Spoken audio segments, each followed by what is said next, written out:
ليضل عن سبيل الله بغير علم ويتخذها هزوا أولئك لهم عذاب مهين.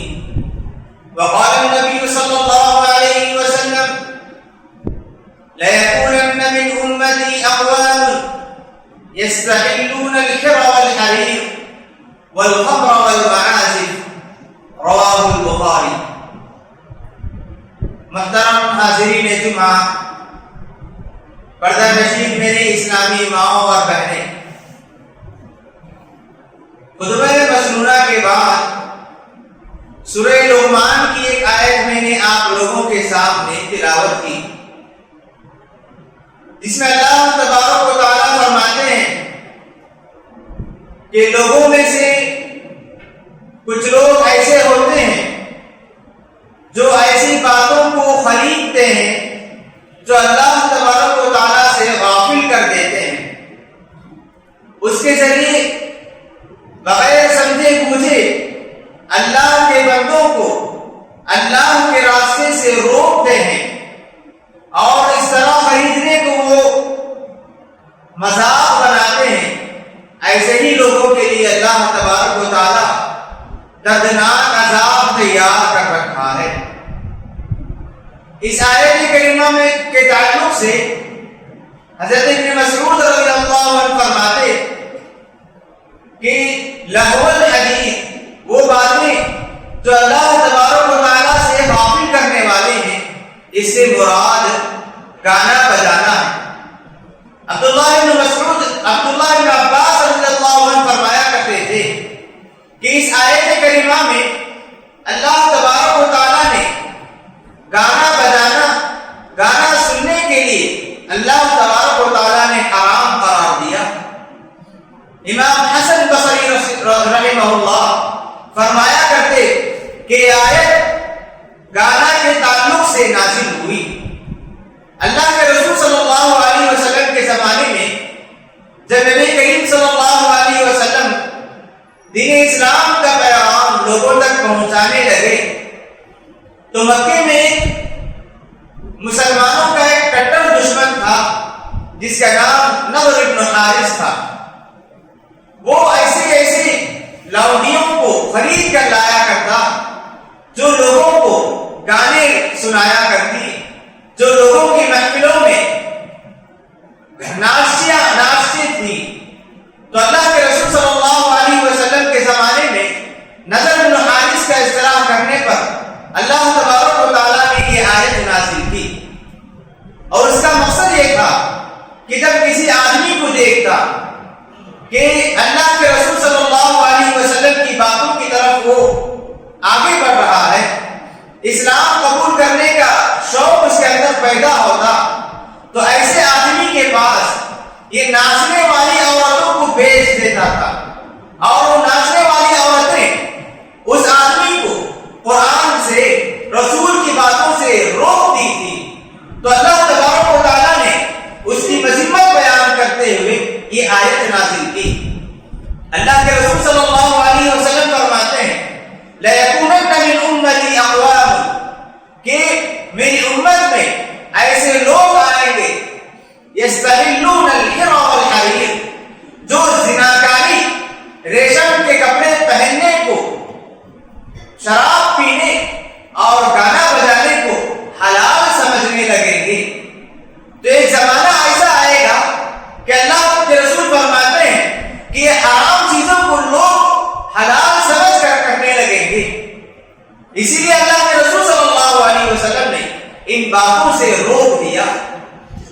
محترم حاضرین، یہ جو زندگی ہمیں ملی ہے یہ اللہ تبارک و تعالیٰ کی بندگی کے لیے، اللہ تبارک و تعالیٰ نے ہمیں دنیا میں بھیجا ہے تو اس کی عبادت کے لیے، نیکی کے لیے، ثواب کے کام میں آگے بڑھنے کے لیے ہے۔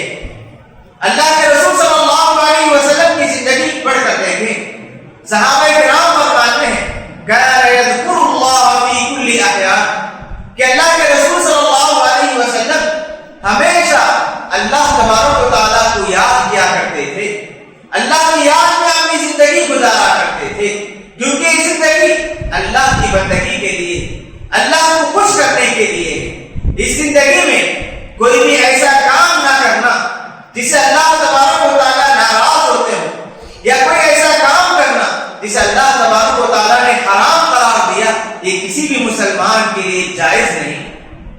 سورہ فرقان کی آخری آیتوں میں اللہ تبارک و تعالیٰ نے عباد الرحمن کی صفات بیان کی کہ اللہ تبارک و تعالیٰ کے خاص بندوں کی کچھ علامتیں اللہ تبارک و تعالیٰ نے بتائی کہ اللہ کے خاص بندے ایسے ہوتے ہیں۔ اس میں ایک بات اللہ نے فرمائی، والذین لا یشہدون الزور واذا مروا باللغو مروا کراما، کہ اللہ کے خاص بندے عباد الرحمن، ان کی علامت یہ ہے کہ وہ کسی بھی جھوٹی محفل میں جھوٹی گواہی نہیں دیتے۔ جب کبھی وہ بیکار قسم کی باتوں کے سامنے سے گزرتے تو شریف والا انداز سے گزر جاتے ہیں۔ اس آیت کریمہ میں لفظ زور اس کا معنی ہے جھوٹی گواہی دینا، اور جھوٹی گواہی میں ہر اس بات کو مفسرین نے شامل کیا جو کہ باطل ہوتی ہے، جو بات کہ اللہ تعالیٰ کو ناپسند ہوتے ہیں، وہ ساری باتوں کو مفسرین نے اس آیت کے معاملے میں شمار کیا ہے۔ ابن عباس رضی اللہ عنہ فرماتے ہیں اس آیت میں زور سے مراد غنا ہے، یعنی گانا بجانا، گانا سننا ہے۔ تو اللہ تبارک و تعالیٰ نے اس آیت کریمہ میں عباد الرحمن کی ایک صفت یہ بتائی کہ اللہ کے خاص بندے گانوں سے، گانا بجانے سے، گانا سننے سے، بیکار باتوں سے، بے فائدہ باتوں سے دور رہتے ہیں۔ یہ اللہ کے خاص بندوں کی علامت بتائی گئی۔ اللہ کے رسول صلی اللہ علیہ وسلم کئی آیتوں میں اللہ تبارک و تعالیٰ نے یہ بات بتائی کہ یہ گانا بجانا یہ شیطان کی آواز ہے۔ بعض علماء نے کہا کہ گانا شیطان کا رقیہ ہے، کہ جس طرح ایک مسلمان پریشانی کے موقع پر، بیماری کے موقع پر رقیہ کے لیے قرآن مجید کی آیتوں کو سنتا ہے، جب شیطان کسی آدمی کو گمراہ کرنا چاہتا ہے، گناہوں میں ملوث کرنا چاہتا ہے، تو شیطان گانے کا شوق اس کے دل میں پیدا کر دیتا ہے۔ اسی لیے علماء کرام نے کہا کہ گانا شیطان کا رقیہ ہے، اس کے ذریعے شیطان اس کے دل میں باطل کی خواہش پیدا کرے گا، اور جو انسان زیادہ گانا سنے گا شیطان کی محبت اس کے دل میں آ جائے گی۔ اسی لیے اللہ تبارک و تعالیٰ نے سورہ اسراء میں فرمایا وَاسْتَفْزِزْ مَنِ اسْتَطَعْتَ مِنْهُمْ بِصَوْتِكَ، اے شیطان لوگوں میں سے جو تیری پیروی کرنے والے ہیں تو انہیں اپنی آواز سے گمراہ کر دے، انہیں اپنی آواز سے انہیں حق کے راستے سے پھسلا دے۔ تو اللہ تبارک و تعالیٰ نے یہاں پر شیطان کو کہا کہ تو اپنی آواز سے لوگوں کو بہکا دے۔ شیطان کی آواز کون سی ہے؟ یہی گانا بجانا، موسیقی، میوزک، یہ ساری باتیں شیطان کی آواز ہیں۔ اسی لیے اگر کوئی انسان زیادہ گانا سنتا ہے، علماء کرام نے کہا کہ زیادہ گانا سننے سے انسان کے دل میں نفاق کی کیفیت پیدا ہوتی ہے۔ وہ ہو سکتا ہے کہ زیادہ گانا سننے کی وجہ سے منافق بن جائیں، اسلام کے دائرے سے وہ نکل جائیں۔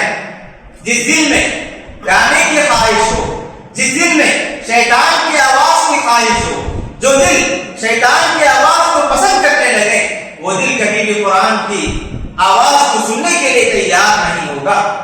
آج المیہ ہے، افسوس کی بات ہے، غور کر کے دیکھیں، گانا بجانا، میوزک، گانا سننا، یہ طرح کی ساری باتیں شیطانی کام ہیں۔ اللہ رب العزت اس کو ناپسند کرتے ہیں، لیکن ہمارے معاشرے میں آج یہ چیز ایک ہماری زندگی کی ایک لازمی حصہ بن گئی ہے۔ کوئی بھی گلی، کوئی بھی گھر، کوئی بھی حصہ میوزک سے، گانوں سے خالی نہیں ہے۔ ہم فرصت کے موقع پر جب کبھی ہم خالی وقت پاتے ہیں، ایسے موقع پر اپنے آپ کو گانے سننے کے لیے لگا دیتے ہیں۔ ہم اپنے سفر میں، سفر کے راستے، سفر کو کاٹنے کے لیے، راستے کو کاٹنے کے لیے ہم اپنی گاڑیوں میں سفر کو آسان بنانے کے لیے ہم اپنی گاڑیوں میں گانے کو بجانا شروع کر دیتے ہیں۔ بعض لوگ یہ سمجھتے ہیں کہ ہم گانا بجائیں گے تو سفر بھی کٹ جائے گا اور آسانی کے ساتھ سفر کی جو تھکان ہے وہ ہمیں محسوس نہیں ہوگی۔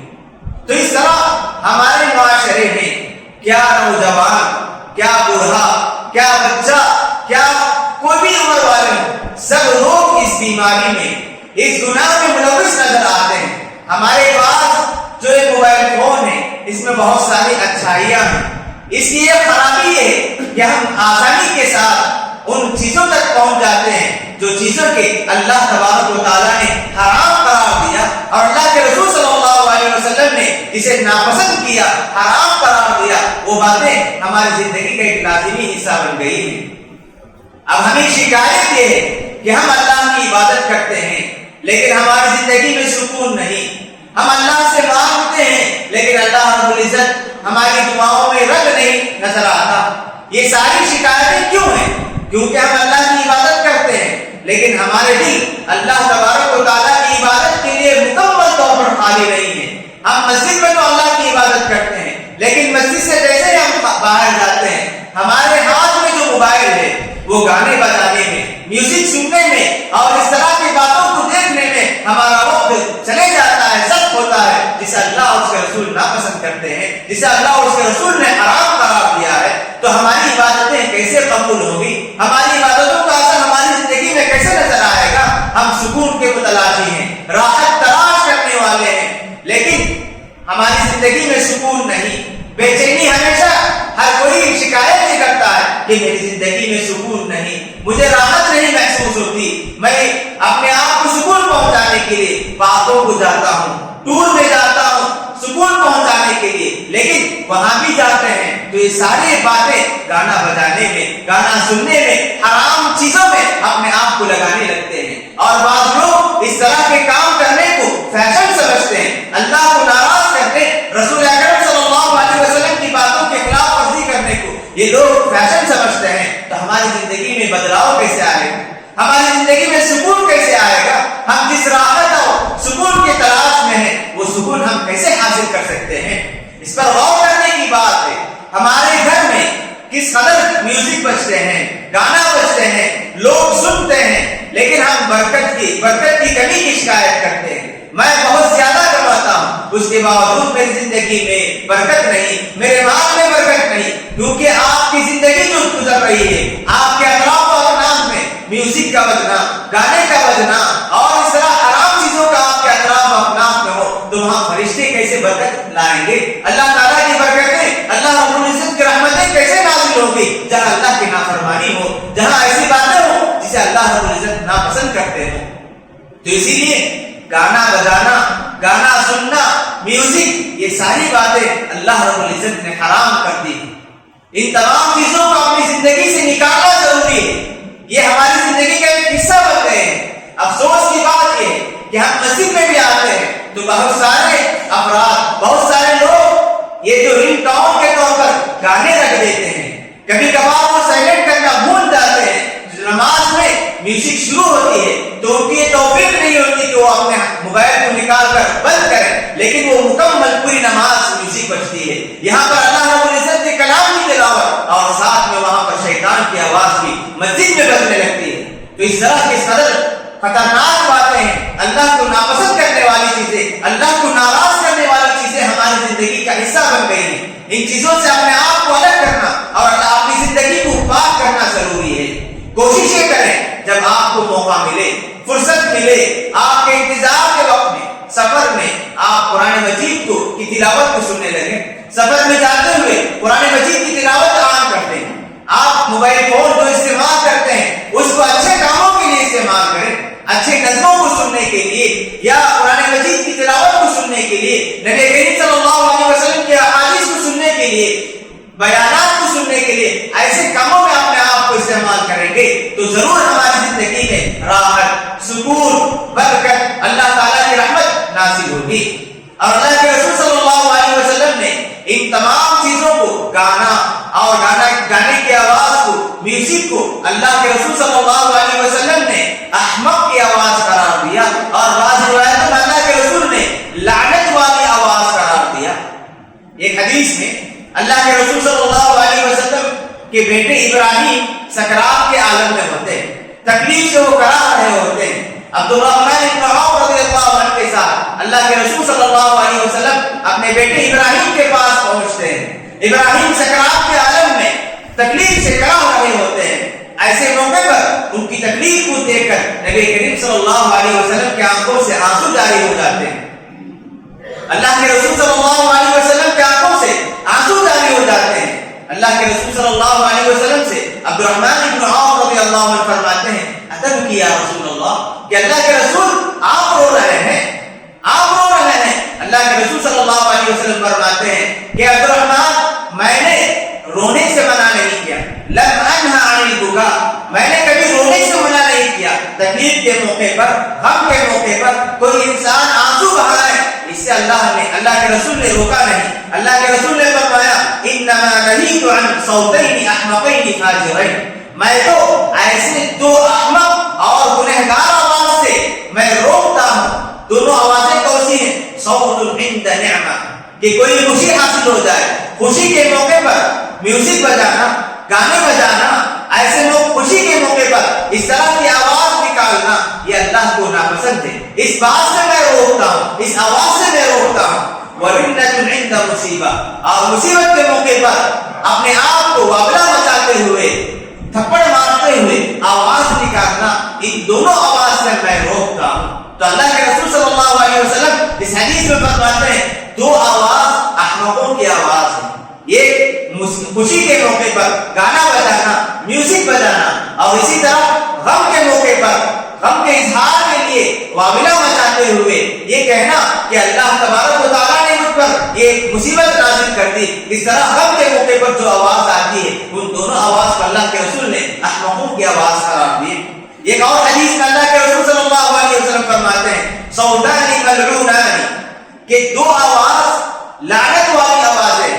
صوتان ملعونان، صوت مزمار عند نعمہ، کہ نعمت کے حاصل ہوتے وقت میوزک بجانا، وصوت ویل عند مصیبہ، اور مصیبت کے وقت پریشان ہو کر جو آواز نکالتے ہیں، اللہ کی تقدیر سے، اللہ کے حکم سے ناراض ہو کر جو آواز نکلتی ہے، یہ دونوں آوازیں لعنت والی آوازیں ہیں. اللہ کے رسول صلی اللہ علیہ وسلم نے ان دونوں آواز کو لعنت والی آواز قرار دی.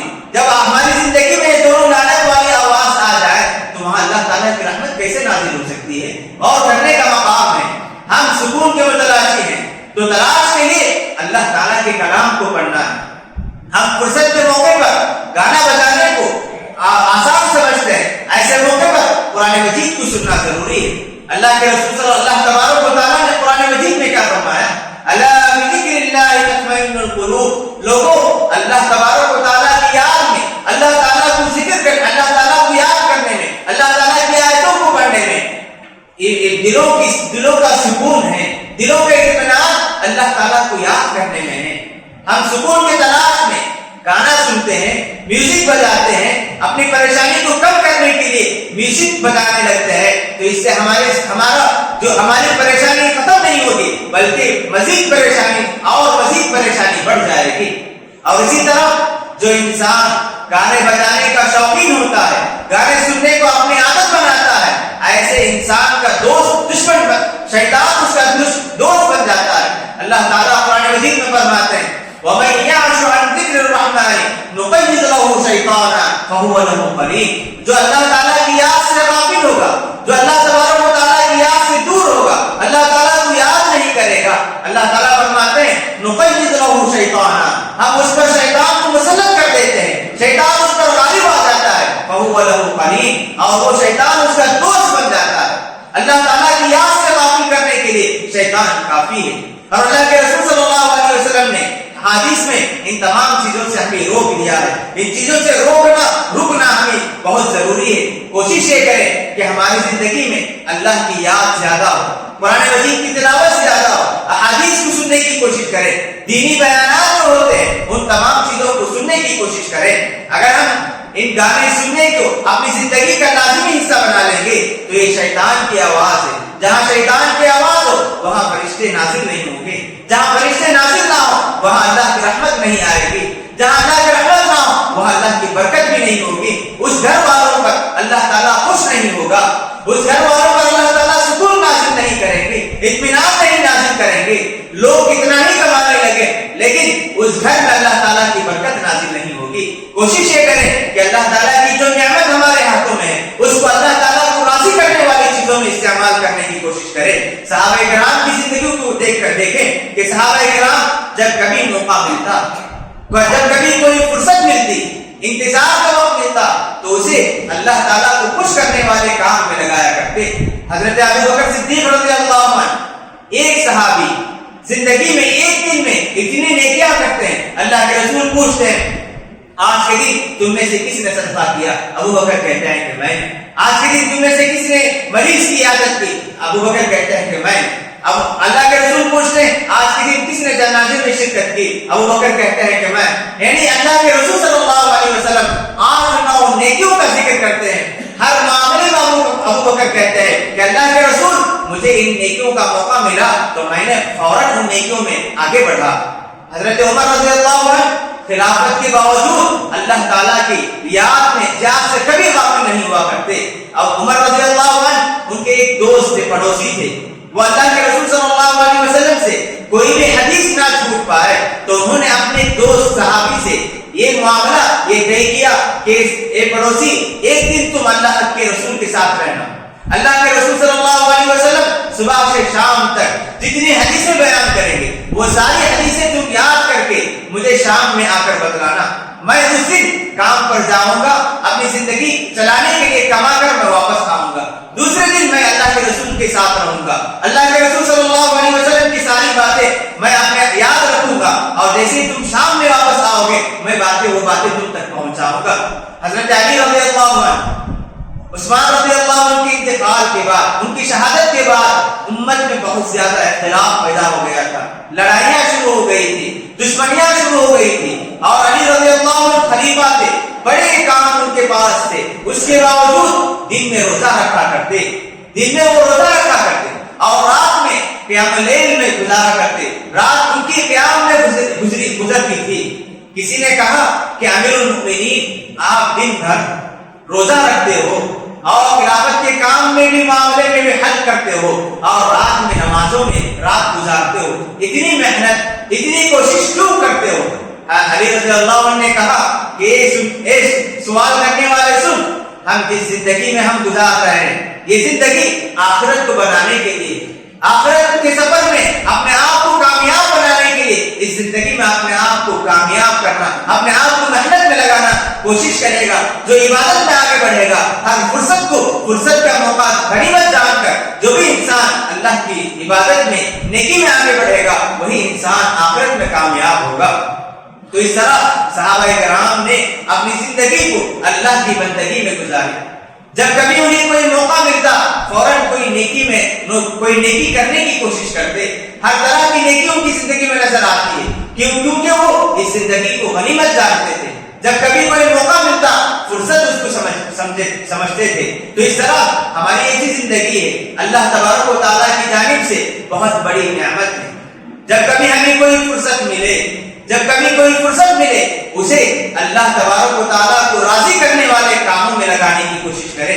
اسی لیے اللہ کے رسول صلی اللہ علیہ وسلم فرماتے ہیں نعمتان مغبون فیہما کثیر من الناس، 2 نعمتیں ایسی ہیں جس کے تعلق سے لوگ دھوکے میں پڑے ہوئے ہیں، 2 نعمتیں ایسی ہیں جن کے تعلق سے لوگ دھوکے میں پڑے ہوئے ہیں، الصحت والفراغ، کہ صحت کسی انسان کو مل جائے یہ اللہ تبارک و تعالیٰ کی بہت بڑی نعمت ہے، والفراغ اور فرصت کا موقع، فرصت کسی کو ملے یہ بھی اللہ تبارک و تعالیٰ کی بڑی نعمت ہے۔ اس فرصت کو اللہ کو راضی کرنے میں صرف کرنا، اللہ کی بندگی میں، اللہ کی عبادت میں، اللہ کے ذکر میں، قرآن مجید کی تلاوت میں، دعا و مناجات میں، ذکر و اذکار میں، استغفار میں، اس فرصت کو اور خالی وقت کو اپنے آپ میں لگانا چاہیے، اس سے ہم اللہ کو راضی کر سکتے ہیں۔ اور اگر ہم اس موقع کو شیطان کی آواز کو سننے میں، اللہ کو ناراض کرنے والی چیزوں میں صرف کریں گے تو اللہ تعالیٰ دنیا میں بھی ناراض ہوگا اور کل قیامت کے دن بھی اللہ تعالیٰ جب فیصلہ کریں گے